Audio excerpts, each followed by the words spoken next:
Je vais parler en français. Comme il s'agit de l'apprentissage des langues à travers la linguistique, donc je vais dire mon mot en français. Monsieur le chef du département de langue et de littérature arabe,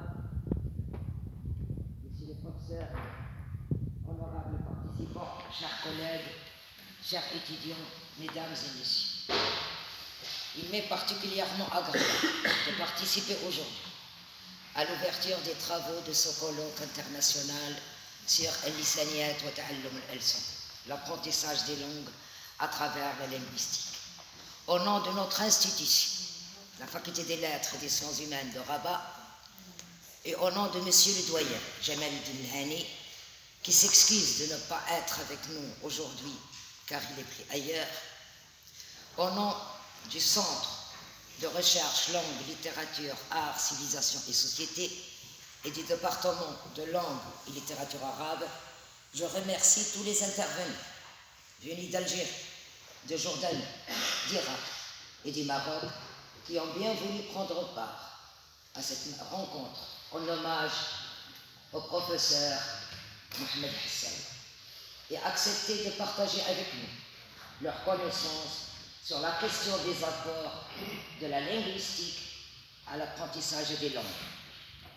Je remercie vivement les organisateurs de cette manifestation scientifique, le département de langue et de littérature arabe, le Centre de recherche langue, littérature, art, civilisation et société, et tout le personnel administratif qui nous ont aidés pour organiser cette manifestation et pour que cette manifestation ait pu avoir lieu.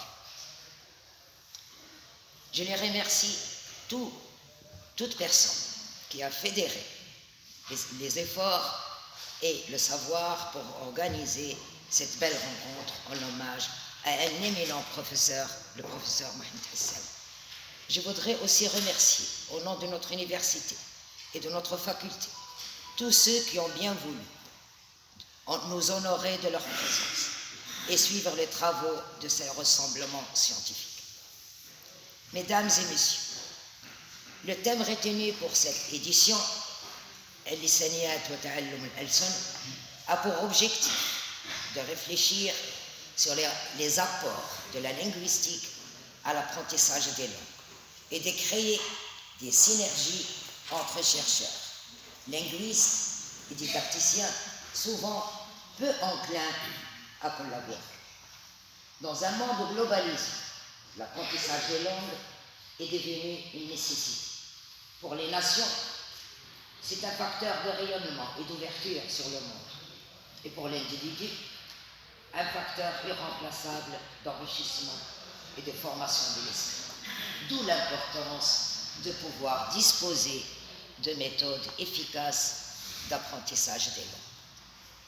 Tout processus d'enseignement et d'apprentissage des langues doit être soutenu par des bases théoriques et scientifiques. Pour ce qui est du niveau langagier, ces bases ne peuvent être fournies que par une connaissance